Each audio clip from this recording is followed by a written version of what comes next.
Welcome to the Big and Small Podcast, coming to you from Plymouth, Massachusetts. Just a couple of guys drinking some beers, having some chow, and talking all things sports.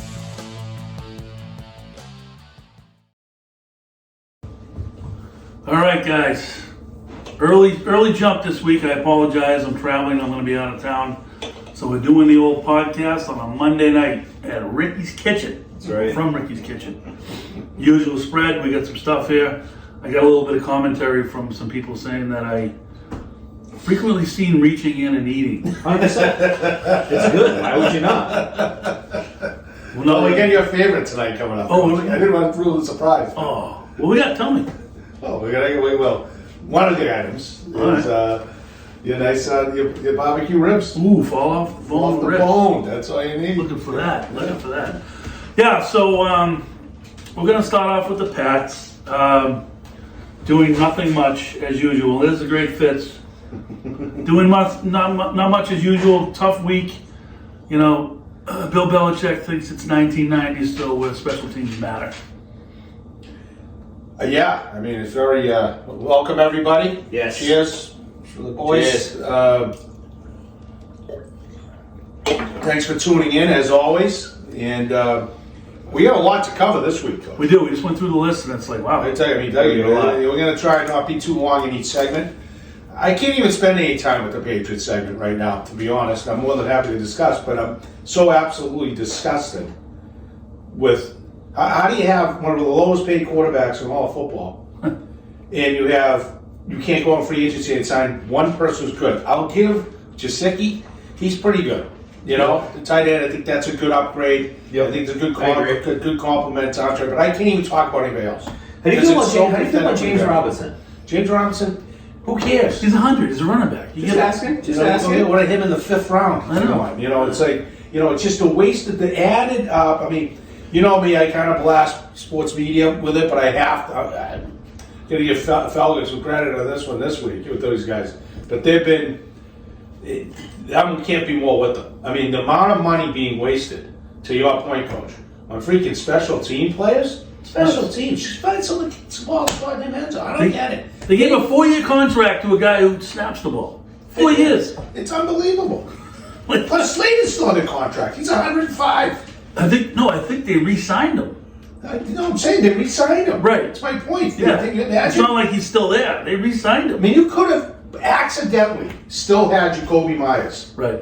with the garbage they've signed and just wasted money that you get these guys off the waiver wire, late draft picks, you name it, and it's disgusting. And I don't see anything else happening. You guys might want to talk about Jackson a little bit, but I don't see much else happening. Maybe, but till after cuts and all that stuff.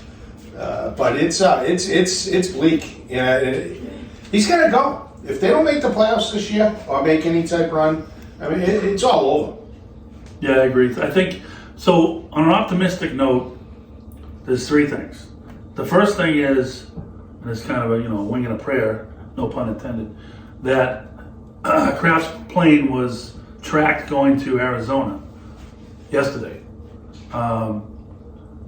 where DeAndre Hopkins is supposedly available for a trade. And then DeAndre Hopkins followed Mac Jones out of the blue on social media. So that's kind of like a little teaser. I mean, that would be a nice pickup. And then the other thing that's a good, kind of an optimistic thing, I was telling Dougie earlier, is Mac Jones and Bill O'Brien are going to we're going to get a better version of Mac Jones than we've ever seen before. Because, O'Brien knows where his strengths are. He knows how to set something up around him so that, they can be successful. He did it in Alabama. I don't see why he can't do it here. It'll make Mac a lot more comfortable. He'll be focused on playing quarterback instead of focused on what plays the coach going to call next, because it's not going to work. So I think it'll take that whole thing out of the equation, and you'll see a better version of Mac. Well, I do think it'll be good to see an actual NFL franchise, the New England Patriots, actually have an offensive game plan this year. I know. That'd be exciting. But you need offensive players to execute. We might get Jimmy back as a fan. Dougie? Ooh. No. That's a stretch. As long as Belichick's there. Yeah, he's not while Bill Belichick is still at the helm. No. Like I said, the more I hear about the Lamar rumors going around and whatnot, I think I talked to you guys briefly about this a little bit earlier. And I believe that they even said it on Felger Mass. I'll give them credit for this as well. Nobody's coming out from the Patriots camp saying we're not interested. So I think there's definitely there's interest there, which lets me know that they think Mac's not the guy. Or they think Max Lamar Jackson. And all the talking heads on ESPN and everything are always tying Lamar. Hey, New England. They don't think Mac's the guy either. It'll be. I mean, like we said before, it'll be an upgrade. I'd be shocked. But it's you never know. But I would say the Hopkins thing truly intrigues me because now, if Hopkins did come with Juju and Devontae Adams, etc., that's a good solid core and two legitimate tight ends, and you got a good run game. Right. So you're now that from Jones, the weapons and the targets, and what Bill O'Brien, how he can run that offense will look very similar to when he was at Alabama. But they still need. Well, they need linemen And a fullback. Yeah, well, they'll get it. They don't. Is that totally? They're hard to come by these days. I know I'm sure they're going to find one at some point. But I think that I'm still nervous about the offensive line. All unknowns. Every guy they sign stinks. Right. They think is going to go in there. It's just not a plug and play position. I don't want to repeat myself on the show, but Hopkins makes it much more intriguing for me offensively, what they have for weapons, and they can stretch the field a little bit and that type of thing. And I think it's just a matter of, I'm still worried on the defensive end. They get rid of Jalen Mills. Who the hell are these guys? They had a decent defense last year. Really? If you really do the numbers, no, they didn't. And the linebacker core is slow. These guys, you want these guys chasing around. They did nothing to address that. Will they get back Wilson back? Woo. Yeah. It's like, who cares? It's like, hey, back Wilson. Might as well sign you, Dougie. You'd be ready to roll. I'm ready. He's ready. My phone's ready. I'm ready. All right, so let's take that. Let's transition to a team which I think you're less worried about. Your Boston Bruins. Have they figured it out?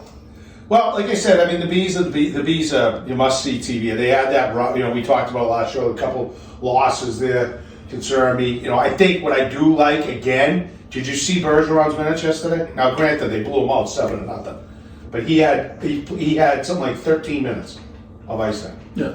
He went back literally as if they had our podcast mic'd after we ripped them Wednesday what to start doing again. They did it the last two games. They rolled the four lines, tremendous production up and down the lineup, rotated defensive core. They even had Zaboral in yesterday. Yeah, now they're actually playing 8 guys, and they kept doing a rotation.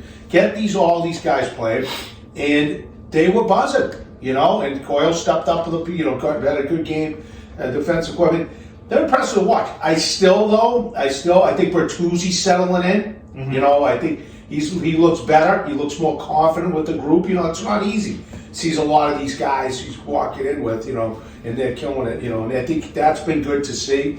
DeBrusque's flying around. I love what Nosic's how he's playing. Frederick had another one. They had a fight yesterday like that, and then they had. But I would say, I still think, if they ever get the whole Foligno back with what they have and what they have for depth, unless there's some catastrophic injury, I don't see them not making a really long run. The one stat I did see, which I kind of really liked, that they obviously had 7 goals yesterday, 7 different goal scorers. Yeah, great stat. Everybody was involved. Yep. I really like that. 13 games left, obviously, going to be coming up here on the playoffs here in the next couple weeks. Who do you fear the most going into the playoffs? Carolina. Yeah, we talked about this a little bit last week. Has it changed at all for you? Well, it's a huge break. The Svechnikov's out. Yeah. Svechnikov being out. I mean, he's an ass kicker, and he's outrageously talented. But he's also a physical. Yep. Forward with skill. Similar to the Ovechkin type guy. But the Rangers are starting to play some decent hockey. They look good yesterday. I think it was yesterday. It was yesterday. I was watching them play. They've, with their new ad, they got a couple key acquisitions. Kane was good,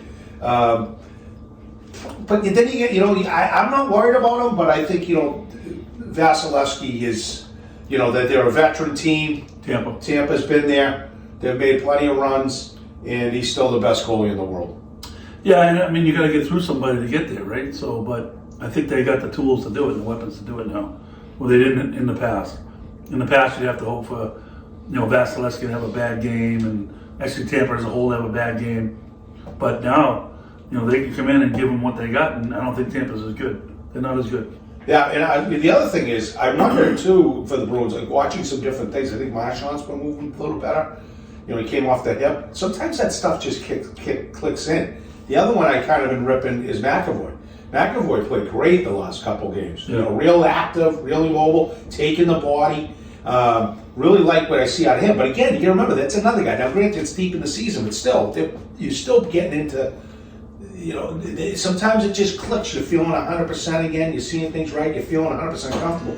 I liked a lot what I saw out of those two guys the last couple games. I think what the Bruins are really good at, they had the skid there last week, and it might be Montgomery, it might be the team, veterans. They're really good at coming back and saying, all right, let's take this one at a time.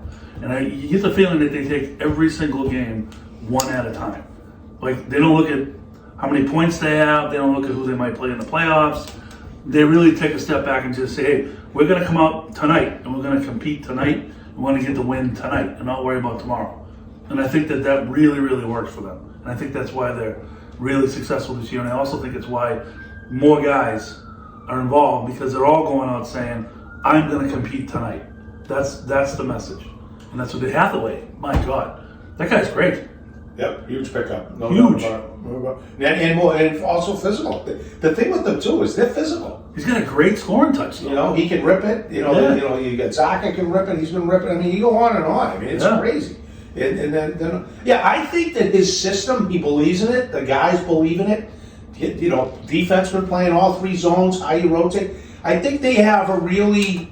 Sometimes they got to reel it in if they get carried away. Make sure they're playing, using their depth the right way. But I think credit to Montgomery, a ton of credit, is that system isn't going to change. I think my guess, I'm not in that locker room, but to your point, how they go one at a time is just like, look, enough with the bullshit. Stop making stupid turnovers, putting our great goalies in a vulnerable spot. No one's beating us if we eliminate that from our game.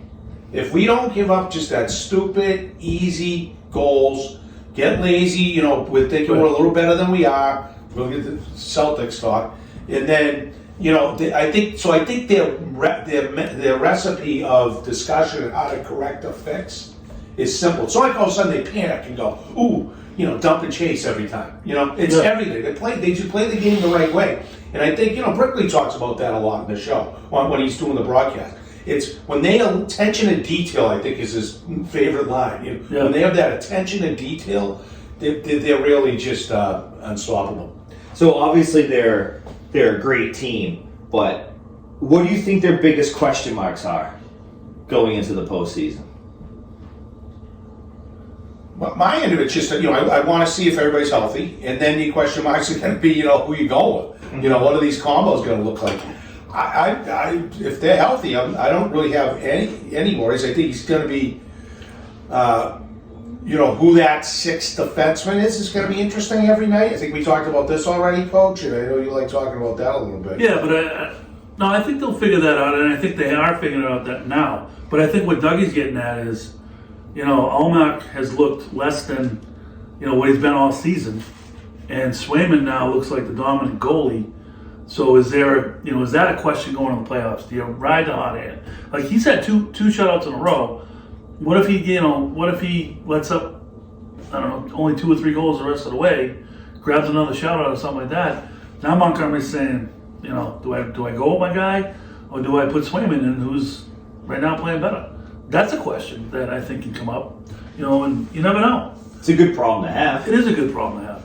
I mean, Omar, I'm actually gonna give him some slack, which is crazy, but No, his, Still 4-1 in his last 5 starts. but his dog Same died touchdown, recently, Tim. which like that's been brought up as a story that his longtime dog died, and some people take that really hard, like a loved one, like a family member passed away, and it might have got him off his game a little bit. I'm just throwing that out there. Yeah, it happened to my friend Tommy Mallett. Devastated. He lost his little pup there. Yeah. Really, it set him back. But Ryder, just a little side note here. Ryder's causing some trouble. He bit the FedEx guy Ooh. the other day. Guy comes to my house, rings the doorbell, and he's going berserk. And he said, "I got to scan your license." I don't know why. So I'm holding him, and then you scan the license. He gets away. License. So this is part of the story. So I said to Ryder, I said to the guy, I go, "Watch out!" Sure enough, bam, right in the ass. He gets him right. So anyway, the guy runs behind me. So I chase Ryder in the yard, and I go in the house. I got him. The guy's like limping down the driveway. I go in the house. I look at the package, and it's to some other person who doesn't even live near me, and it's alcohol. So that's why I had to scan my license. Oh. So he delivered the wrong package to the wrong house and got his ass bit. So I ran down the street and I flagged him down. He's like, "I know, I gave you the wrong package." I wasn't going back though. You can have it. So Ryder's, what the hell brought up Ryder? Oh, the dog's died. Yeah. I mean, I know my family would be terribly upset, but he might be right in his own. I think I told you, coach, just muzzle him. Yeah, maybe I should. But he can't. He's not. They don't. Those muscles don't bother him. And he's not a doctor. He's just hanging in the house. I mean, yeah. Well, just just don't fight the FedEx guy. So Move on from this. let's take this. And like I always say, transition this to the other team, the green team that plays in the Garden. What the hell is going on? they're in trouble. Well, I went from last week to they're figuring out it's going to be fine. They're in trouble. That guy doesn't know how to manage. I've really been watching him closely. He doesn't know how to manage his rotations. I mean, last game they played, White didn't even get in the fourth quarter. He didn't play. Derek, yeah. He didn't even play in the fourth quarter. Huh. He's one of the best players on the team. Yeah. No question. What are you doing? Neither did he had Smart out as well. He had Brogdon going the whole time. I think he's trying to make sure guys don't get mad as opposed to coaching a basketball game. It's like, come on, man, figure it out. Yeah, Tatum's struggling. I mean, He's struggling. He might be injured. Who knows? I don't know what the story is with that, but it's he without Tatum, forget it. I'll tell you that. And then Brown comes out today. There's an article in the New York Times where he's interviewed about playing in Boston and have you had any trouble with the fans? And he's like, yeah, I've had trouble with the fans, but it wasn't racist. It was more about if you have a bad game. If you have a bad game, they'll attack your character. And he goes, a lot of these fans, all they want is you to go play basketball, entertain, and go home. He goes, and that's not good for me. I need to use my platform to, say things about social items that need to be addressed and things like that, like, the police and all this stuff. And it's like, yeah, I mean, if you want to do that, Boston might not be the best place for you because we don't care. We want you to go out. We want you to give it all you got. And at the end of the day, we want to win championships. Yeah. You want to do that other shit, do it in the summer. Yeah, I agree. But that's just the way it is here because he used the word. He and Tatum have produced rarefied air working together on a team, and then they're fine, but they produce rarefied air. It's like, no, look at the rafters, pal. That's rarefied air. You haven't been close. So once you start putting banners up, then you can talk about rarefied air, not what you and Tatum have done, making the finals and then folding up like a cheap suit. That doesn't work around here.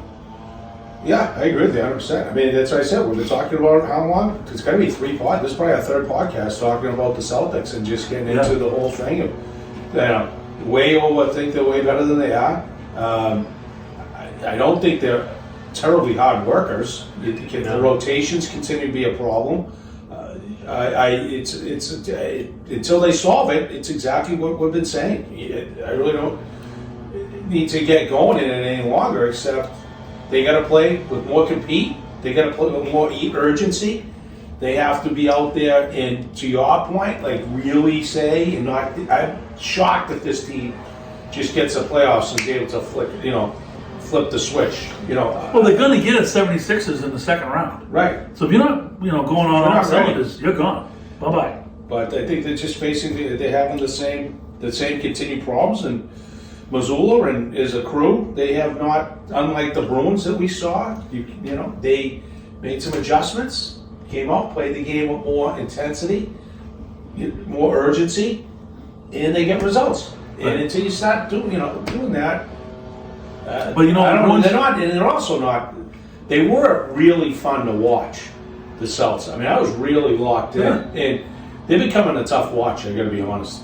I still hate the live and die by the three, and I'm so tired of the excuse of, oh, that's just the way the NBA is now. Like, it doesn't matter. No, but It is tough. Like, to their credit, they played.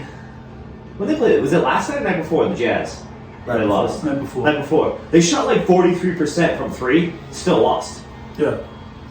But the thing, if this ball movement, They can't make layups. They And missed the free open throws that threes- caught me in my pick. It Yeah. buried me in my pick.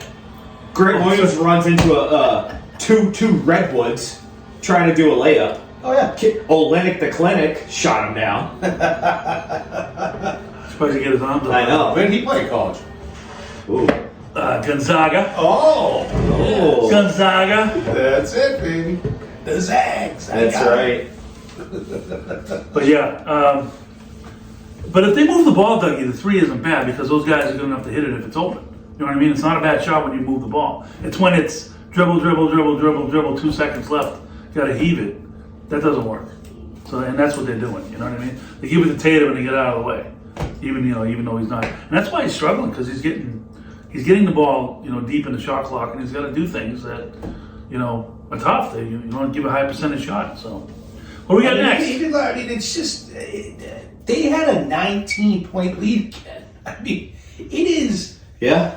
insanity. That's coaching. That's coaching. 100%. You blow a 19-point lead. That's the coach. You gotta get a feel for the game. You gotta plug and play. Tatum missed another layup. Yeah. I'm like, I don't know. Well, we'll see what happens. The playbook's out on them too. You know what I mean? You're never, you can be down 25 to the Celtics, and hey, guess what? We're ready. We'll get them in the second half. Don't worry about it. Yep. All right, so let's do this. Let's transition to the NCAA Frozen Four tourney. How do we feel about that? Frozen Four, college hockey. A little college hockey action. Well, I know we talked about this last week. Coach, we'll get into it, but out of the Hockey East Championships we mentioned last weekend, and BU ended up winning in overtime. Semifinals were overtime, and the championship was overtime. Yes. Just Awesome game. Unbelievable. They ended up knocking off Merrimack, Yep. which coincidentally for people haven't heard this about the NCAA men's basketball tournament. Fairleigh Dickinson, who was a big upset, The first. Against, freaking covered. they beat Purdue, right? and then and they beat your They beat boy. Dougie's pick for the championship, Purdue, in the first round. And then so they ended up. Well, worst case. Maybe someday he'll listen. I had FAU last night, and they freaking covered that game too, so I lost them, but they didn't win. But anyway, what people don't know, in that NCAA tournament, Merrimack actually won that tournament. Yeah. But they should have been in the NCAA tournament, not even FDU. The reason why is because they were transitioning to Division I, so they weren't eligible to go to the NCAA tournament, so FDU got in. That was interesting, though. Merrimack sports programs are pretty darn good right now. It's kind of a crazy friggin' rule. So, crazy. I thought it was the dumbest rule I've ever heard. Ever. If you're in D1, you're in D1. If you're in a league, I mean, I've read things if you're not in the league, then obviously you got to be in that large bid. But, which means you got to have an unbelievable schedule. But if you're in a league and you win that league, you should be an automatic bid. If that league's an automatic bid, you should be in. Yeah, so it ended up out of Hockey East, which I don't know. I didn't do the research on this. I don't know if you guys did. What do you got? I would say, so for the NCAA field of, 16? Yes. Yeah. There's only one Hockey East team in. Two. Oh, there is. Yeah, Merrimack and BU. Merrimack got in? Yeah. Are you sure? Yep. On the Dougie they did. Oh, they slid in. It's not that large. Oh, good. Yep. I didn't know that. Good for them. Yes, because Merrimack is playing Quinnipiac Friday at 5:30. Oh, so they did sneak in there. Oh, I thought it was only the one. But that's good. And then what, 3 from the ECAC tournament? 4. 4? Yeah. 4 get in from the ECAC? You got Quinnipiac, Harvard, Colgate, and Cornell. Wow. Yeah. And Quinnipiac won the tournament, right? No, Colgate did. Yeah. Oh, is that how they get That's in? how they got in. Yeah. Wow, big upset. Yeah. I didn't see any of that. Yeah. Yeah, wow. Wow, that must have been awesome. Did you watch that a little bit? Nope. No. So going into the tournament, we have But I was curious. Minnesota at the 1 seed, Quinnipiac at the 2, Michigan at the 3, and Denver at the 4 seed. When does that action kick off? Do we know? Yes, it kicks off Thursday, March 23rd at 2 p.m. is going to be the first game.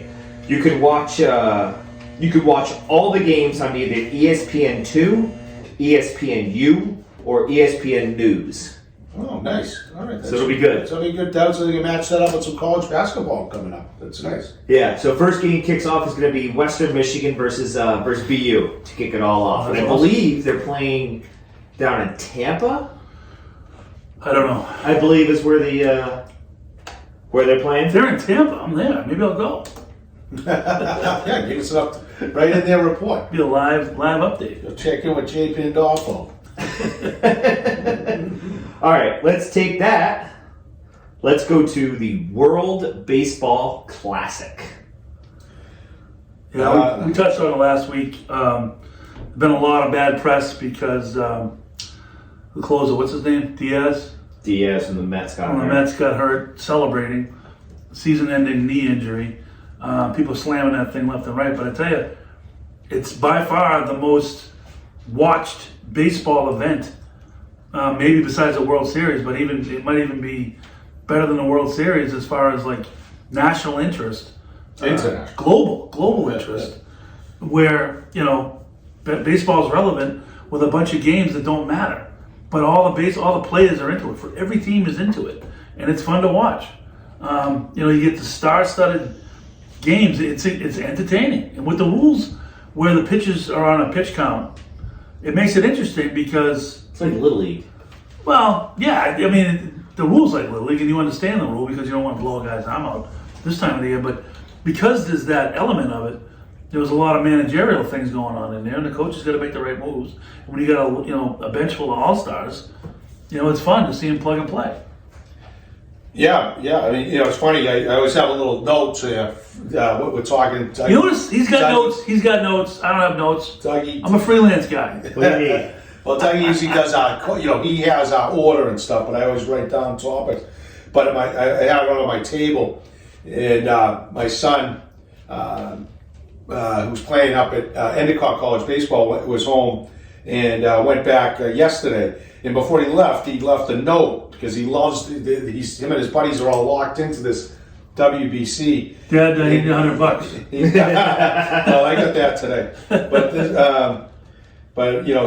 he put down some interesting facts for me. All games sold out now.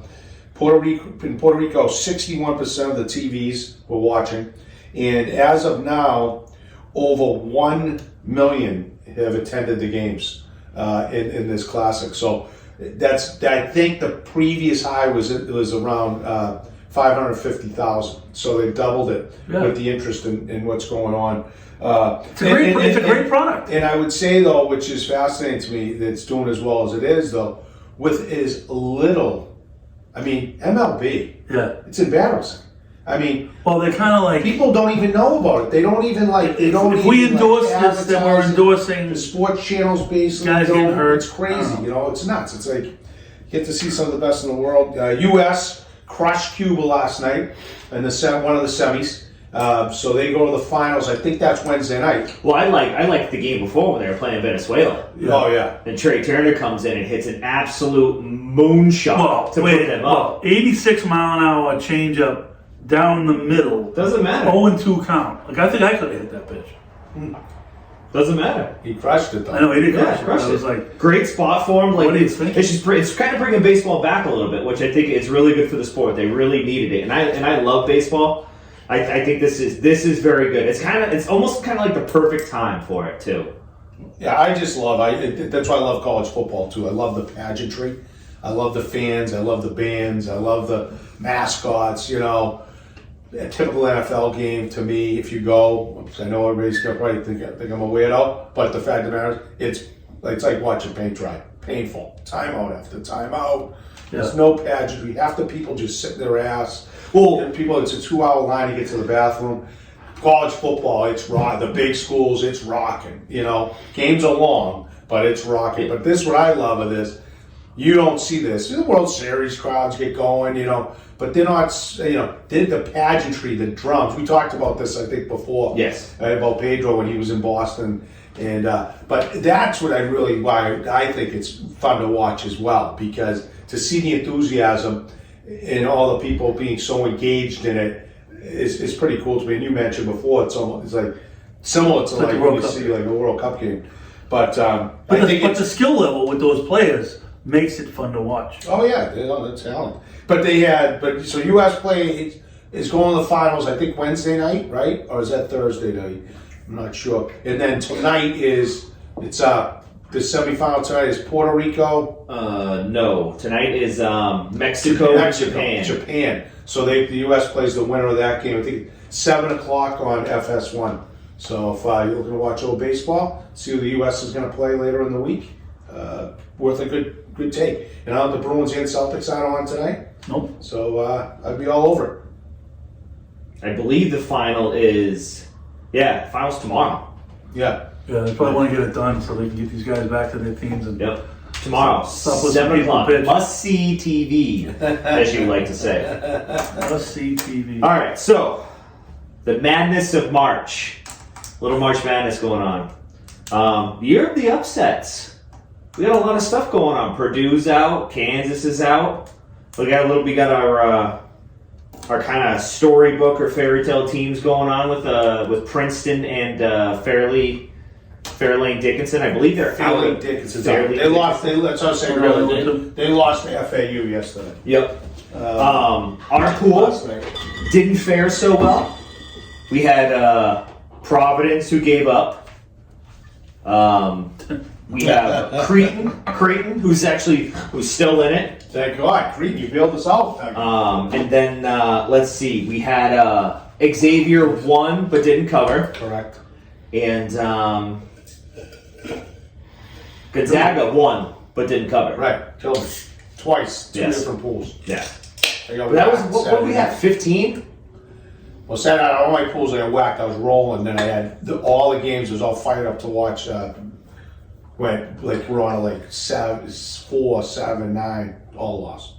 But I got a few left. But in our pool, though, we're not in terrible shape. Almost everybody is down to the big pool, the one we're doing. Yep. There's one guy who's got 3 left. Well, it's a Then Sweet most of 16. them- There's only most- 16 guys Yeah. in the pool, so Most of them only have 1. Yeah. So, see what happens. I love it. But I would say, though, watching the NCAA tournament, a couple things for me, just on the end. Kids crying after a second round loss. I never understood that. I mean- even a championship loss. That's a little different. A second round loss, come on. Right? It's embarrassing. It's really, shake hands, get the hell in the locker room. I mean, come on. It's embarrassing. Yeah, I couldn't believe it. You get passionate, but that's a little much. You know, I would also say, which is fascinating about, we've talked about this before, how it used to be unbelievable because you knew all the guys. We're pretty good sports fans. I barely know. You know, there's a few guys that I know, you know, who have lasted. Mm-hmm. But if you took away betting in the NCAA college basketball tournament, Yeah. besides being an alum of those schools, who the hell would watch? Nobody. Nobody. Yeah. You wouldn't even know. The guy, I had Zaga watching that guy Zaga last night. I needed them to win in one of my other pools last night. But that kid Timmy was something else. Yeah. But he's He's a good player. but he's been around, you Right. know. It's not like the old days where you went in and it was like, wow, look at these. That's the next. That's Michael Jordan. That's Patrick Ewing. That's Larry Bird, Magic Johnson. No, I don't care how big a basketball fan you are. For the average just sports fan, nobody can tell me who the top 15 players are in college basketball. No, the whole thing is the brackets. Like you fill out your bracket. Yep. And that's the only reason why people watch. Greatest marketing idea ever. But the reason why, Dougie, though, like you were saying, all the upsets is because, two reasons. It's getting more so that way because you're either, if you're that guy, then you go play college basketball for a year and then you go to the NBA, right? Which is what your point is about, knowing these guys, knowing the teams, having a reputation, like the Bobby Hurleys, the Christian Leitners of the world. 4 years, you learn to hate them. They're like pro teams. But now, with the guys that are in and out so much, you don't get that. So the parity becomes, a lot more. And with the NIL deals now, you might have a school, that's got a little bit of money. You're going to get that top recruit, and that's kind of all you need is like one or two guys. And the portal, and the transfer. And the transfer portal. But, the best players who go to play college basketball, 90% of the time are one and dones. Right. Mm-hmm. So that's why you don't know them. They're one and dones. Some schools are still living up by it to compete, but that's where the talent is. So it's just I get it. It's not like I'm saying kids shouldn't be able to go play after 1 year. I'm fine with that. It's not what I'm getting at. But it's just sad because it used to be such an it was. In some cases, it was like watching. It was way better than watching the NBA. In a lot of cases, it helps the NBA. Some of those power teams had, more talent than some NBA. Oh, guys. the UNLV team? Oh my God, they were unbelievable. What, but 4 first-round picks or something. But I mean, those if they brought those, especially with NIL deals now, you bring the rules back where you need to be at least a junior to go in the draft, and then you're gonna get, a lot more following as far as like it used to be, following your favorite teams because they're going to be the same players. Mm-hmm. But the NBA will be better because these guys come out of college after 1 year and they're like 19. They honestly suck. There's like only a couple of them that go out in the NBA and can actually play. Remember when you didn't have to go to the NBA? You could just go right from high school to the NBA? I think you still can. You still can. I didn't think you could anymore. No, I thought you had to do it. I think it's 1 year. You're right, Doug. They switched it. LeBron and those guys. Yeah, LeBron. Yeah. But I think you have to do one now. I think that's the rule. But how many first year guys going? Even Jason Tatum wasn't great. When he came out of Duke, he was all right. He wasn't anywhere near where he is now. Yeah. But he'd be a second year player if he had to wait right now, and he'd be still probably the same guy. You know what I mean? So I think it would help the NBA. So why not bring that rule back, especially with the NIL deal? Because I don't think there's too many. The lawsuits would be out of control. Yeah, well. Not allowing people to go make a wage. That's why they had. But they are making a wage with the NIL deals. That's my point. Yeah, but it's not. It depends, but not to that degree. It depends on the player. But I wish it was that way. But I don't. Even if it was like you said, even after like your junior year, similar to like college baseball. Yeah. But baseball is a whole different ball. But when do we have Creighton? Creighton playing. What are they on? The Cretans. Let's see. They're going to be playing. I think Friday late. The 24th. Yes, Friday. Like 9, right? Friday, 9 o'clock against Princeton. Ooh, baby! Wow, Princeton. What a story that is. Came in. They knocked off number 2 Arizona. Knocked off number 7 Missouri. And now we got them. Yeah. I believe the line as of right now, 9.5. Don't love it whatsoever. I like it better if we were at kind of like the 5 or 6. It's funny though, you say you don't like them beating Princeton by 9.5, but they beat the number 3 seed Baylor by what last night? Like 12, 15? They crushed them. 9. No.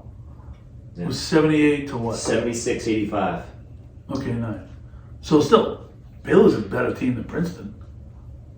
Yeah, but I don't know. Princeton's they're high. You know what I mean? They're riding it. You know what I mean? They're riding the lightning. I think Baylor overlooked Creighton, and then it got to be too much for them to overcome. No, yeah, but then you throw a week in between with classes and all that stuff. The cream will rise. All right, that's right. We'll only take a break for a minute, Dougie, and then We'll be back. All right, so one of the things we do as we go here with the Big and Small podcast, it's slowly catching on. People are listening. We're getting a lot of feedback. But one thing we're missing is a logo. We need a logo. So we're throwing it out to you, the viewership. You can send it. You can comment on the, on YouTube. You can send a logo if you want. You can email Dougie. Yep. To what? To where? I'll put everything will be in the the YouTube description box. All the links to all social media and whatnot will be in there. What's our email now? Do you know off the top of your head? He does not know, I'm thinking, because he would have said it if he knew it. I think it's all one word, big and small podcast at yahoo.com. I like it. That makes Love sense. it. Big and Small Podcast at yahoo.com. We're looking for a logo, so we need a logo from you guys. I tried to send out a logo, but it was quickly vetoed by the lovely Patty within seconds. But And mind you, I'm happy Patty vetoed it first. That was the first thing I said. He had like 2 feet. I had a big foot and a little foot. The big foot and a little I was foot. like, what is that? I thought it was for like foot fungus or something. I didn't want to really get in a debate with him. And then luckily The lovely Patty. the lovely Patty. Who wants to change her moniker? Yeah, she's back. No, she went from. Change it again? No, you weren't. You must have been hammered on Saturday. We went through this whole thing. The lovely Patty wants to be, what you, Lisa was saying, you should be the lovely perfect Patty. And she's like, yeah, I love that, but I don't like the perfect Patty. LPP is what they settled on. That's right. I remember that. I came up with that. You came up with that one. I did. But you didn't remember. Well, I was there. I was You're out like since, 19 deep. We were out since like 3. I know, you were a puddle Saturday. It's funny. Anyway, LPP is the lovely Patty now. So she's the LPP came in, vetoed the logo quickly, so now we need one. And I'll tell you what, if we go to one of the viewers and we use your logo, the first t-shirt is free. The Big and Small merch, you get some free t-shirt. Love it. Some There it free is. swag. All right, what the hell else are we talking about now? Ciao. Oh yeah, this weekend, my daughter Annie moved in with her boyfriend JT in Windsor, Connecticut. It was a good weekend. I got my steps in for sure, going up and down. He lives on the his apartment he moved from was on the 3rd floor. They moved into a 1st floor. So yeah, it was Elevator? no elevator. I got my steps in. But anyway, we got some chow there. We ate at this place called Tavern in the Square. Did I get that right? I believe so, yes. And apparently it's a chain, which I did not know. It But is. it was in West Hartford, Connecticut. It was just lunch. But I had the Monte Cristo Monte Cristo. Cristo Yeah. Well, yeah. sandwich. Yeah. But they served it on, there's no way this is good for you. It was terrible, but it was awesome. They served it on French toast. Is that how they do it? It was a sandwich with the turkey and the ham and some type of cheese and stuff. Some crazy sauce. It was unbelievable. Oh, that sounds good. And it was on a French toast. Oh, Wow. something right. I don't know that. I don't think I've ever had one. No, think you would I- not have one. I thought they were more like a French twist. No, this was Interesting. this Was it good? French toast. It was excellent. Okay. Excellent. Probably one of the best sandwiches I've ever had. Seriously. It was a pleasant surprise. Patty went with whatever the hell salad they had and whatever that was. They do all that stuff. It's not like an upscale restaurant or anything, but I like the Monte Cristo. Did they have Bud Lights? Yes, they did. Good. Yeah, Good. that's important. Yeah, I'd probably say everybody that watches this podcast has been to Tavern before. Tavern in the Square? In the Square. I don't think so. Coach, they're everywhere. It's like 10 Doug, we're blocks gonna put a poll up on Twitter. We're gonna put a poll up on Twitter. Have you been to Tavern in the Square? I didn't even know it was Tavern in the Square until I saw it this weekend. Never heard of it. Yeah, good TVs. The bars got great Yeah, it's TVs great. and everything. Yeah. All right. I'm just saying, I'm happy you enjoyed it. I think it's a quality spot. What about you? What do you got for Chow? Well, I had an eventful weekend, but From what you remember, apparently. That's right. well, I can't remember every nickname I make up. I mean, I'd have to be like a We savant. talked about it for like a half hour. I You were giving me shit. Franks. You were giving me. Just... You were giving me shit because One of my top 3 vacations was Lake Placid, and LPP wasn't there. Oh, you already stole my thunder. I couldn't wait. All right. Top 3 topics. Dougie's gonna get blasted on that one too. I did get blasted. Yeah. One So of first of our- all, let's jump to that first. Because Coach hilariously had picked his top 3 ever vacations, and the lovely LPP was not even on it. Right. Right. I'll say this: the LPP was not happy, Dougie. Really? Yeah, and I heard about your little faux pas as well. It was my faux pas was a 2-parter because when I said my honeymoon Lake Winnipesaukee, I had mentioned that my lovely wife let me play golf. And then I got to see today. As soon as the podcast came out and she listened to it, I got a couple texts saying, Well, you got it from me too that night. yeah, let you, but it was a different connotation from you. You were more like she let you, like blah blah blah. So she was like, like I didn't stop you from playing golf, different stuff like that. Anyway, I misspoke. She, I asked and we agreed. She came with me. She loved it. She drove the cart. Gave her a couple of White Claws. She was taking pictures of all the mountain views and everything. It was great. But to defend Coach, my second part of that, going out to Scottsdale, my wife wasn't on that. Ah, that's right. Good point. She was not. Wow. Gutsy. All right, that's it. Gutsy. So I got to see lovely April today. We were at a function. Yes. Did you like it? By Loan Depot. It was great. It was good to see her. She's looking good. She's getting ready. Where were you? Months. Were you in that? What do you have in that room back there? Alden Park. They Yeah. did a nice job in their function room. This wasn't in my review, but I'll bring it up. But She's more than 4 months.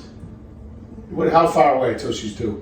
You said like July, right? June 3rd.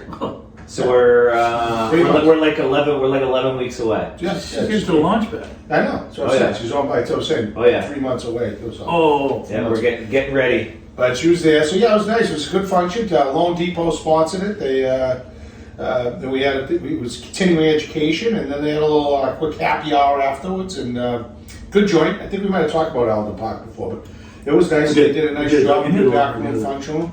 But what they have for chow? When they did it, they did some flatbreads. The BLT flatbread's pretty good. Then It was good. Like They rivaled mine, they're in the hunt. And then they had a few walk around.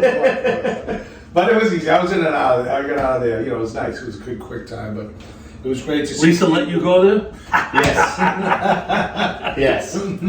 But yes, I don't know. Whoever knows. That's what I do now. People know that I am officially a real estate agent now. But anyway, so we had a fun weekend. We were at we got this. Lovely Lisa and I. But the full review for me, I'm not going to get the whole weekend was, and we haven't done this yet. Was Sunday. Lisa loves breakfast. It's her number one favorite chow. Not even a question. Me, I'm more just a breakfast sandwich guy. Because you got up freaking 5 o'clock in the afternoon. We slept a little late Saturday, and then Slept a little late Saturday. and no, it was Sunday, and then we decided to go to our good Oh, you friend didn't sleep late Saturday? I don't know. Of course you did. It was a 4 o'clock all day breakfast sandwich at Main Street on Saturday. Oh yeah, that was fun. that was a whole different thing. The full Sangy with the Bruins game. That was awesome. But anyway, Sunday we went to Water Street Cafe. A good friend of ours, PJ O'Hanley's place, and his wife actually is named Lisa as well. And we had I had the nice breakfast sandwich. It was well done. Lisa crushed the 2-egg sunny side bacon, English muffin, and the home fries. Okay. They did the English muffin on the grill. And she was full. And then a funny story about the afternoon was I crushed cleaning the condo, which you're in now. I went nuts cleaning. And then it was a funny story because then Not a funny story because she won't be happy about it. But then I put Long story longer. do you ever clean your oven with the automatic cleaner? Oh, Jesus. It stinks, right? So I basically almost killed the lovely Lisa. She no, like You clean the oven and exterminate at the same time. she So Lisa, legitimately yeah. almost died. I was like, just open the window. I was busy cleaning away, getting ready. Have you ever read the directions? No. Then You're supposed to leave. I heard. So I don't know. So I opened the window. But so she almost died. Her brain almost exploded. And then we opened some windows. She regrouped, took a little nap, and then I finished hosing down. And then boom, went over to Gillis's. Resuscitated Lisa and we went. Yeah, she was back. Going back to Water Street. Do they sell booze? Yeah. They do. Yeah. In case you can go in there and get a Bloody Mary as well. Absolutely. Oh, absolutely. The one thing I will say, I'm a big breakfast guy too. Blood breakfast. I really miss the T-Bones breakfast. Yeah. A lot of people say that. Yeah, they gotta get It was like the only meal I would really even eat there. Yeah. But T-Bones breakfast was top notch. Yeah. I don't know if I've ever had it. I know my kids, Gracie and James, loved it. That was a must go to. Oh, because they would take like $4 off the bill if you would get a drink with it too. So you go in there, throw down a rejuvenator, get yourself an omelet, you're ready to go for the day. You know what's a sneaky good breakfast place? It's 3-8 Cafe. not a big fan. I'm not a big fan. I don't like it. Really? They put onions. You're They all put onions in the corned beef hash. I don't like But it. that's the only thing you don't like about the joints that they put onions in the hash. No. They get like some kind of thing going, like the hash browns and these big giant chunks of potatoes. I don't like it. What I do like though is the Jolly Bean. Have you heard of that? I've been there once. They make a really good sandwich, breakfast It's sandwich. the one out behind BJ's, right? Correct. Over there? Yeah. They do. It's a hidden gem. They do a nice job. You know, it's not really like an atmosphere, but you go in and quick pickup. You know, with it, pre-order it, go get it. I really like the bagels at Gunther Tootie's. Yeah. Very, very good bagels down there. Yep. I go with the French toast bagel. Oh, it's been an absolute horror show because they're remodeling and it's not opening until April, so it's been closed for me. Really? And I didn't know that. They have by far the best. They have like Water Street. You want that nice sit down breakfast, Yeah. the eggs, the bacon. Awesome. For me, the best breakfast sandwich by far is Gunther Tootie's. Really? Oh yeah, egg white, spinach, sun-dried tomato, feta on either grilled English or your bagel of choice. What do you go with? They do a pretty good sausage. egg and Sometimes I cheese. do a combo. Oh yeah, it's great. I do a combo. Sometimes I'll go with the bagel. Usually, if I go with the bagel, I'll go with the which one I like, the wheat bagel with that, or I go with the English muffin. Is All American Diner still a thing? Or is that gone by the wayside? Is it? No, it's Maj or whatever it is, that other place. Yeah. I don't know. Yeah. All right. So let's go to our picks, okay? Oh, We have 2 weeks worth of picks. Coach, as he so reminds us, is on top, 2-0. 2-0. Doug, 1-1. Rick, 0-2. I told you, pick against me. So, with this week's pick, Rick is going to ride the lightning once again with tomorrow night, taking your Boston Celtics -4 over the Kings. Yep. I'm going to keep ripping them. I'm Okay. going to keep taking them. And I'm going to keep losing. But maybe it'll be different. Coach, tomorrow night, is going to take the New York Rangers over the Carolina Hurricanes money line. Yeah, I like that bet. Okay. Rangers are figuring it out. They're playing some good hockey right now. And I am going to take a game that goes off Friday night at 9 o'clock. Our Cretan. I'm going to take the over of 140 in the Cretan-Princeton game. Are you high? Princeton plays a slowdown game. It's like 4 corners. It's only It's 140. like you never listen. Sorry, you'll learn. Well, I'm gonna go again. I'm gonna have 2 picks. I'm going under to that game. Oh, Okay. no. Sorry, I can't do it. Well, I'm doing it for the fans. All right, just to teach you a What lesson. will the Princeton, Missouri score? The Princeton, Missouri score. I don't give a shit. It was 90-90. It didn't happen on Friday.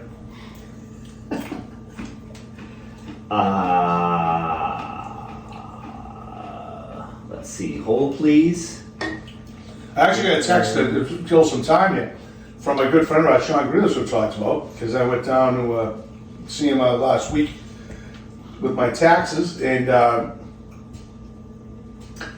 he had some good advice about that. But he texted me today out of nowhere because we were talking about what was on the show. Yeah. And I told him about the top 3 favorite NHL players. And to always do it by, we didn't want to do it just by the best, like who your favorite guys. Right. So he kind of got a kick out of that. Oh, he was a great names. Great games.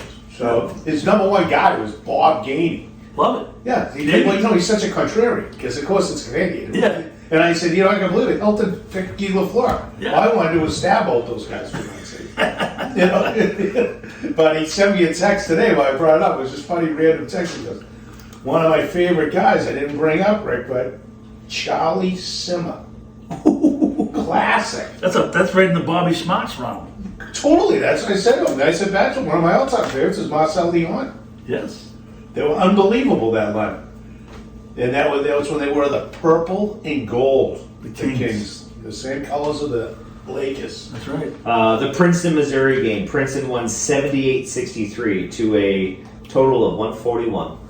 No shit. That's why it's 140 right now. I know. I like the over. Okay. Creed's got something to play for. All right, so now. Yeah, but the point is Princeton put up a lot of points. Yeah, for a slowdown game, they put up 78 points. 78 points. That should have been like a one with Missouri freaking showed up. Yeah, they scored 33 in the first half and 45 in the second half. Hey, you can rub it in my face when you're right, I will. but it won't work. It won't happen. Okay. All right, so let's go. Top 3.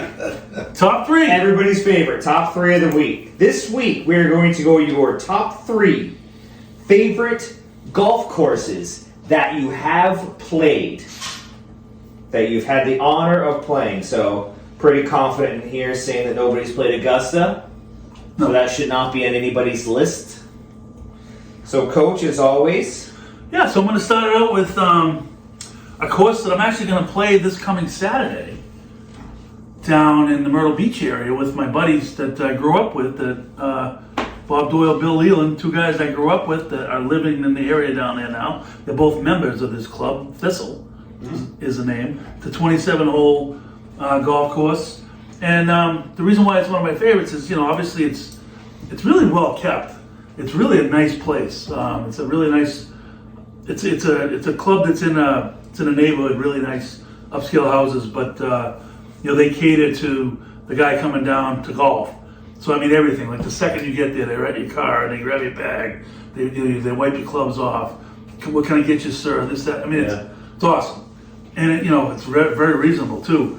But obviously I'm with my buddies. You know what I mean? Mm-hmm. So like the best times are with your buddies. Doesn't have to be the course necessarily, but the time you have with your guys. Now these guys I grew up with, I mean, I haven't seen them since the fall. I guarantee you, first tee, I'm going to be getting the same shit that I've always got my whole life. 100%. You know what I mean? So, I mean, they already give me shit. They were the ones that commented about me eating during the podcast. So, I mean, they're going to be all over me. But Thistle, number 3. 3. I'm not going to do it in any particular order because I just had it in my head. I'm going with probably one of the most famous courses in the area, maybe the country. Old Sandwich. You've played Old Sandwich? Yeah. Oh, I have. Really? Yeah. Twice actually. But I was with good friend of mine. My final time I had was a good friend of mine, John Thorborn, whose son played for me at Thayer Academy. He's now playing baseball at Northeastern. Was a member, took me down. We had a ball. Caddy was awesome. Nice. That's no carts there, right? So I'm going to digress a little bit on that, okay? So a friend of ours that we know, caddies there, Greg Costello, best part-time in the world, job in the world for him. But he loves the caddy, do all that shit. They were having a big event for the Celtics, and they were short on caddies. And he called me up and said, hey, you wouldn't want a caddy, would you? And I'm like, yeah, sure, why not, right? So I go down there and I caddy for him, and it was a shotgun start. But Old Sandwich being the key is there's no markers on what hole you're on. It doesn't say one. You just play a golf course. Really? It doesn't say what hole you're on. So you don't roll up and it's like, oh, par 4, like 330 yards. Yeah. So no. Like hole 2. They'll say it on the card, but it doesn't say like you don't know where you are. So we're in the shotgun start. So I'm starting on a hole that I have no idea what it is, and we're playing like 6 holes, and I'm just laughing it up with the guys. These guys were executives from Alex and Ani. Yeah. Whatever, we're laughing it up, having a good time. I don't give a shit, right? And I'm reading putts, and they'll break the other way, and the guy looks at me, I'm like, hey, the other guy asking the fat bald guy what your putt's gonna do, not me. So, but we're playing like 6 holes, and the guy looks at me, and he goes, what hole is this? And I go, I have no idea. And he's like, this guy's great. I'm like, I'm serious. I have no idea what hole this is. Anyway, I love Old Sandwich. Never played it.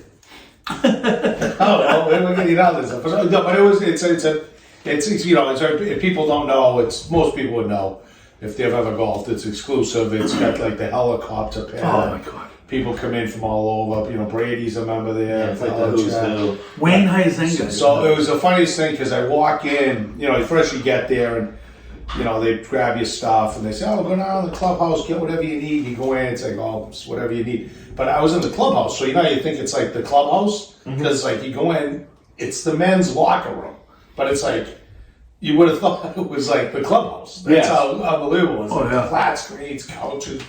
So we had a great time, great caddy. Went around and then I actually met. Unbelievable, but there's like nobody there. There's like never anybody there. But it was funny. It was just ironic that we finish up, we hose down, get ready because we're meeting the girls for dinner at the Rye Tavern afterwards, and we're going up to meet for a drink at the clubhouse or the outside patio. And I walk out, go sit down. Also, the guy yells, "Hey, Rick, what are you doing here?"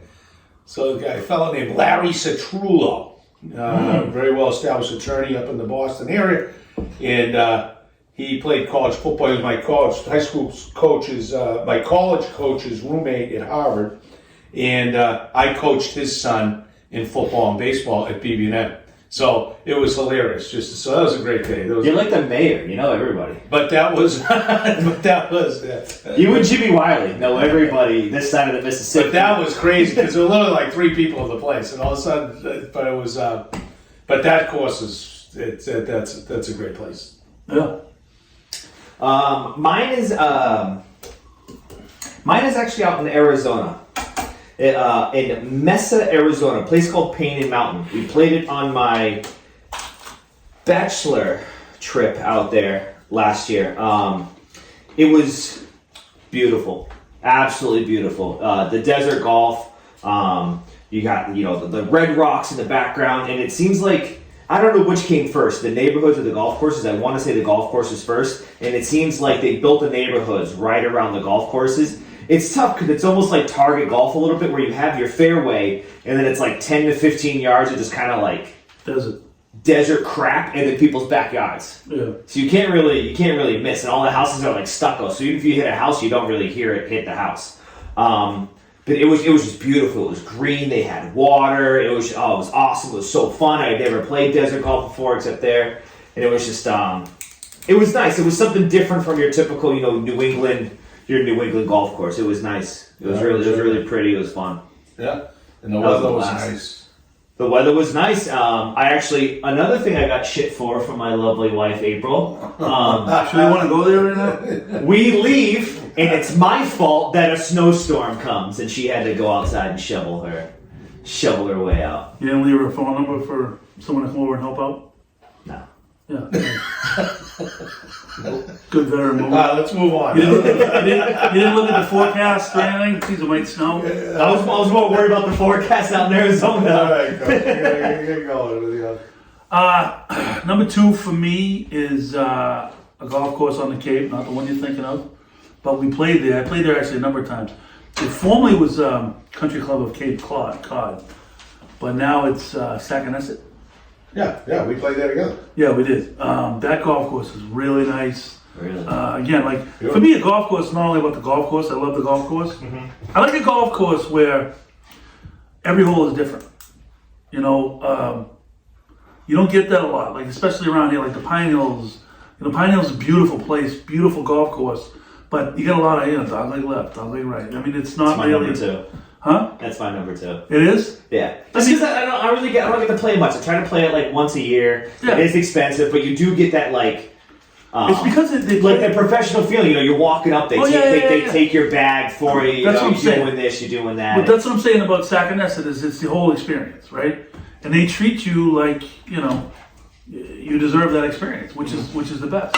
And the course is nice. The course is great. But no, I mean the Pine Hills is. I love the Pine Hills for going to the range because they have an unbelievable practice facility. Yes, You're hanging outside. There's like a lawn with all tables and stuff. And you sit there, you grab beers, you hit balls, you go back and forth, and it's an unbelievable afternoon. I love that. I love Pine Hills for that. But I'm just talking about because they have so many events there, they have to make it, kind of a little generic on some of the holes just to keep everything moving. You know what I mean? But anyway, Sacanesset is my number 2. All right. They catch you by surprise. Yeah, that was a good one. I did with a good friend of ours again. Who took us, Danny Delancey. We talked about Danny, and now we met up after with Paul Mara. We talked and feel bad for Paul Mara. They actually got bounced. I think yesterday. Yeah. Going for I think their 3rd or 4th straight league women's professional hockey league championship. But he's had a hell of a run there. I mean, I could go. I mean, probably. Yeah, I have to say it because I did play the country club. You did? Oh yeah. Of course you did. I did. Yeah. Who did you play with? Doug Flutie? I played with a former player of mine, and the parents wanted me to. He was a senior in high school, and parents like just as a gift, John's going to take you out to the Maycomer family and take you out and whatever you need at the country club, and that was pretty cool. That's a classic clubhouse too. It was fun. Yeah. But we had a ball. Great kid, great family, and obviously everybody knows the country club and the nostalgia that goes behind that, and so that's pretty cool. It's in like the middle of the neighborhood, right? So you know what? Brookline. Here's the difference between me and him. He plays the country club. I deliver furniture to the country club. That's the difference. All right, that's all I gotta say. And now you're sharing a podcast together. So as I stated a couple minutes earlier, the Pine Hills. I don't play many places where you feel like somebody when you show up there. You park your car, you get your clubs at your car, and they come up. Hey, what's the last name on the foursome? They take it, boom, they put it on the cart for you. You go in, you do your thing, you go out, you hit balls. You don't even have to worry about, oh, hey, we gotta get going, to the tee time. They just come right on the loudspeaker. Hey, Proctor, foursome, go to the, whatever it is, the Nicholas tee. All right, cool, sounds good. And you show up, there's tees, there's ball markers, there's a cooler of water there. It's just not many places that I play regularly do that kind of stuff. So Pine Hills number 2 for me. Yeah, it's a fun spot. They redid the. And they have. they're redoing the clubhouse too. Yes, and they have. And I like the fact that they have. Hopefully in the winter. It's going to be they're doing it now. It's going to be doing it now. Yeah. And I like the fact that they have 2 championship courses. Yes. They do. Yeah. That's fun. I never played the Nicholas course. No. You can do the high-end sport review, and then I can chime in. You like that? Yeah. Yeah, because that was fun because we were all there and. With what's his name? Hyannis Sport, yeah. I was gonna go 1A or 1B. I was gonna say TPC Norton. Okay. Because I played there. Really? Yeah. When it used to be the Deutsche Bank? Yeah, I just played it. Of course you did. Nice invite. Big Mike. Why didn't you bring the podcast? One of my college teammates, Big Mike Wiseman's killing it. I was gonna say TPC Norton, just because it was cool to play the same holes as the guys that I went to that tournament and watched them play. Yep. And it was cool afterwards to play that course. It was pretty neat. That's a long golf course. Long. Yeah. And that's not a golf course you can walk either. It is like really spread out. Yes. Like from the clubhouse to the first tee is like a half a mile. I'm not kidding. Mm-hmm. It's a long way. Total. But it was really nice. Yeah. So yeah, that was a good time. But then Hyannisport. We were invited down there by the great Paul Stewart. Paul Stewart. Ex NHL ref, Yeah. Hall of Fame ref, NHL Hall of Fame. He was. And he's a Hall of Fame ref. He played in the NHL. Yeah. I think I sent you guys. He was big time, protector. He was what you call the bodyguard. He was a big time fighter.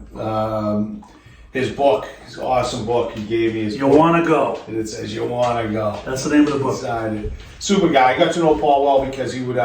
He was a long time NHL ref, then college ref, high school ref. I just want to say this is my pick though. Oh, but I'll let you go. But that's my little background on how he got there.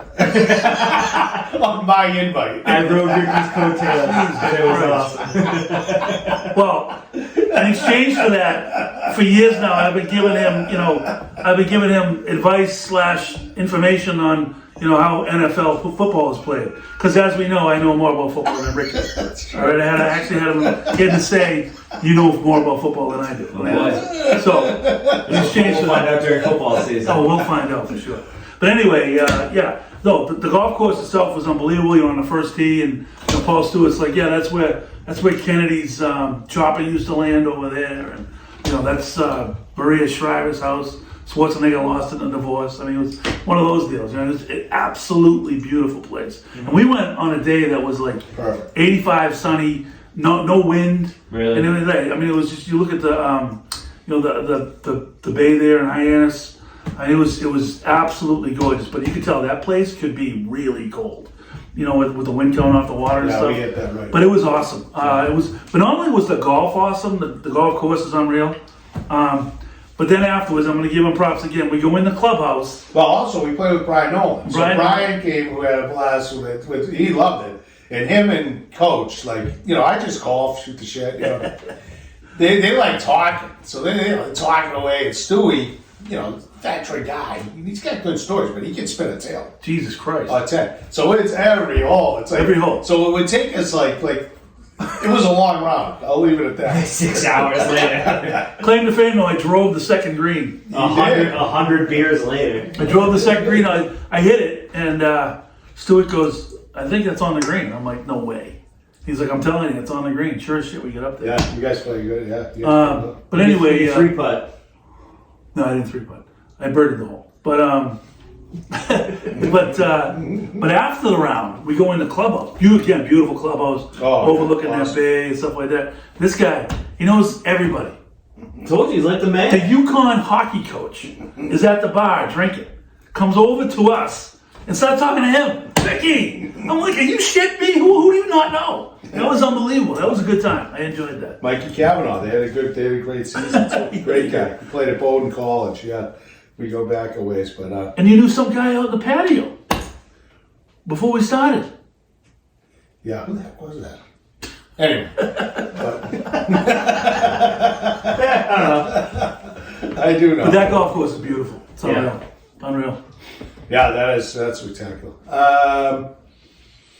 Let's see, took that. I'm on 3, right? Yep. Well, I'm gonna do it just because I probably shouldn't because I wouldn't be doing myself justice, but I will. Just because I lived there and I did enjoy. It was during COVID. It was a tough run during COVID, and thank God I had. But I lived down Thank God you White had Cliffs me. Country Club. Good you had me for that. No one's going to agree with this at all, except for the fact. Well, it's a nice little course. It's basically a high-end executive course. You drive the ball probably 4 holes maybe. We probably use the driver depending on how you want to play it. Yeah. But it's real narrow on those drive balls. But narrow. I think at your point when you uh, played the course you played, hitting the stucco, like there's a few condos get hit. It's target. It's definitely target golf. The first tee is crazy because you're sitting there on the first tee and people are walking out of the condos across the fairway, Going to the beach. trying to go to the beach. You don't know if you're like good to hit or not. And you're just like, I guess I could go. I don't know. Yeah. And it's cool because it's kind of weird depth perception because it's like 170 yards dead straight and then takes a complete right turn and then it's just all you see is just the Atlantic Ocean right in front of you. Yeah. Yes. Exactly. Yeah. And you're on a cliff. Yeah, it would made it. You know, it's you're right on a cliff. It's in phenomenal shape. I liked it a ton. I like it a ton just because it's different type golf, but you know, it's not. It doesn't. You can play the whole thing in 3 hours, no problem. Yeah, you know, so it's a nice, quick 3 hours. Tee off. We tee off quite a bit. Coach will play a lot. You've been up there playing me a few times, right? You know, we've had Costello, whoever, but you know, we can get like that 4 o'clock tee time. No one's out there. Boom, we're done at 7. Right into the clubhouse for chow and drinks. Perfect afternoon kill. People had to work. They sneak out of work a little early and get going. But it's a fun track. And but it was you know, it was a savior during COVID. I mean, it did shut down for a little bit, but outside that, then they had the winter course, was kind of fun. We're banging around over there a little bit. But I give White Cliffs a little bit of props. I also met the lovely Lisa there. And a great. So I think she would have been mad at me if I didn't mention. That's a good point. That's a good point. See, that's what you call a veteran save. Veteran, yes. I'll learn. Are you taking notes? I'll learn eventually. You're gonna take some notes. My third one is going to be, I don't know if you guys have played it. It's another one down the Cape. I want to say it's Bourne, Brookside. Oh yeah. Have you guys ever played Brookside? Yep. It's tough because if you go to play it and you've never played it before, a lot of blind shots. And people you're forced that never played it before, you'll go out and shoot a 110 easy because you'll show up to a par 5, but you can't hit driver. It's like you got to hit like a 5-iron off the tee box because once you go to your landing spot for your driver, the fairway's at like a 45-degree angle into the woods. So you got to hit like it's like target golf a little bit where it's like you're hitting 5-iron off the tee on a par 5, and now you got to pull out your 3-wood and hit it like 240 into the green. Yeah, I played there last year at the beginning of the year. I was but it's beautiful. Surprised. It's beautiful. That's really good shape. Beautiful clubhouse. You're overlooking the Cape Cod Canal. I gotta try that. Yeah, you'd like it. It's a nice track thing. Another one, restaurant right inside. You got a nice putting green, driving range. You're looking right over the Cape Cod Canal. Yeah, and it's beautiful. It's very reasonable. I think you can get out there for $55-$60. Wow. And they take care of it. It's nice shape. Yeah, real good shape. I like that. Yeah, let's do that. That's nice. That's a nice shape. But that's another one where if you hit it, like it'll be like 80 and sunny here. You go down there and it'll feel like it's 30 degrees. Yeah. It's like a different season. Yes. All right. Well, I just wanted to say though, because of the Tuesday night league. Yeah. You know, I don't know if we mentioned that, but just to give a shout out for talking golf courses to the Atlantic Country Club. Yes, Atlantic Country Club, South Plymouth. But our good friend Don Daly's the pro, and he's helped out Coach Hilton. And who else is running? Costello and this guy Chris Jones. Yeah, and they're putting together a nice Tuesday night league for us. Tuesday night league, 9 holes, $30 for the cart. Yeah. So is it the front? Yeah. Are they going to switch it like halfway through to the back? Depends on the traffic. We'll see what's going on. Yeah, but that's the plan. I like it too because you'll get a little bit of everything. You get par 5s, couple par 3s. Oh, that course is good. And not to take anything away from Southers at all. I do like Southers. That's another one where you can kind of sneak out there and play it in like 3 hours, especially if nobody's really holding you up. But like you said, a lot of those holes, there's probably 6 holes the exact same. Right. 110 yards. Hit it, putt. But that's why I like, you open up with a par 4, then you hit a par 3, then you go to a par 4, par 5. You can really. Atlantic's a great course. I do like Atlantic. Yeah, that's a great course. I was very pleasantly surprised. Over the years, I've been really for a public course too. Plus that event's like $30 to play. Oh, I've been down on them before because they let the greens grow, but last year they cut them and they were good. Yes, they were really good. Yeah, my last outing for golf. That was your last outing? Yeah, because of my injury. Oh yeah, that's right. Because of the Woody trip. Oh, that's right. Basically ripped my shoulder, partially torn rotator. I'm out of it. I'll be back on the circuit, but it sent me to the DL for a while. And I played with Coach. You gotta swing some clubs. And I played with Coach, right? We had, you were there. I think, were you there for that? Yeah, you were there. They were in front of us, him and Jordan. When I got caught throwing the balls out of the marsh? You were knee deep in the cranberry box. It was a bog. Willie Stearns, great guy, and Sarah. Rick's in there fine. Look at all the balls. Yeah. I didn't play there often. I didn't know there was a rule. But I'll tell you one thing, though. I was banging the greens that day, Coach. Yeah. All right, let's wrap this up, shall we, boys? Sure. Right. So, We'll do it again next week. I'm gonna be Do gone. it again next week. We'll have more sports updates. See what happens Patriots wise. If any of the shoes drop or anything. See how Celtics and Bruins kind of shake out, as they're both Celtics clinch the playoff spot. So we'll see how things kind of shake out as they go to the postseason. Yeah, so send in those logos. Yes. Send in those logos and have a good week, everybody. Yes. We'll see you guys.